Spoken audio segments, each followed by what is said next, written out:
കുറ്റവാളികൾക്ക് രക്ഷപ്പെടാനാകില്ല.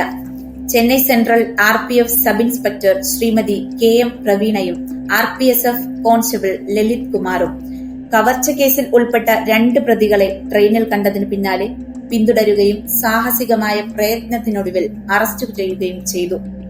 തുടർന്ന് RPF IG southern railway അഭിനന്ദനങ്ങളുമായി മുന്നോട്ട് വന്നു. RPF തിരുപ്പൂർ ജീവൻ രക്ഷ. RPF വുമൻ കോൺസ്റ്റബിൾ ദിവ്യയുടെ ദ്രുത നടപടിയിലൂടെ ഒഴിവായത് വൻ ദുരന്തം. പ്ലാറ്റ്ഫോമിനും ചലിക്കുന്ന ട്രെയിനിനും ഇടയിൽ വീണ സ്ത്രീ യാത്രക്കാരിക്ക് പുതുജീവൻ ലഭിച്ചു. ഉന്നത ഉദ്യോഗസ്ഥരും പൊതുജനങ്ങളും അഭിനന്ദനങ്ങൾ അറിയിച്ചു. Coimbatore RPF assistant sub inspector Shrimati സജിനിയുടെ സമയോചിതമായ ഇടപെടലിലൂടെ രക്ഷിക്കാനായത് മിഠായി തൊണ്ടയിൽ കുടുങ്ങി ശ്വാസം കിട്ടാതെ പിടഞ്ഞ 2 വയസ്സുകാരന്റെ ജീവൻ. തുടർന്ന് കുട്ടിയെ സുരക്ഷിതമായി കോയമ്പത്തൂർ സ്റ്റേഷനിൽ എത്തിച്ചു.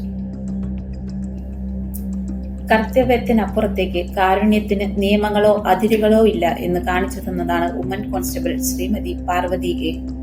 2 മാസം പ്രായമുള്ള കുഞ്ഞിന്റെ അമ്മ പരീക്ഷ ഹാളിൽ, അച്ഛന്റെ കയ്യിൽ കരയുന്ന കുട്ടി.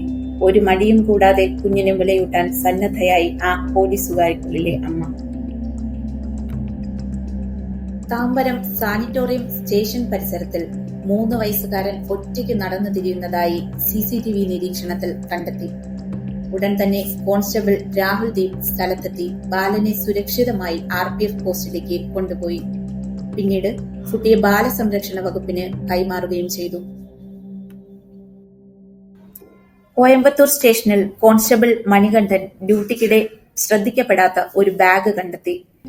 പരിശോധനയിൽ അതിൽ 20 പവൻ സ്വർണവും 11,000 രൂപ പണവും മൊബൈലും ഉൾപ്പെടെ 38.5 ലക്ഷം രൂപയുടെ സാധനങ്ങൾ കണ്ടെത്തി. പരിശോധനയ്ക്ക് ശേഷം അത് ഉടമയ്ക്ക് സുരക്ഷിതമായി തിരികെ നൽകി. യാത്രക്കാരൻ ഹൃദയത്തിൽ നിന്നും നന്ദി രേഖപ്പെടുത്തി.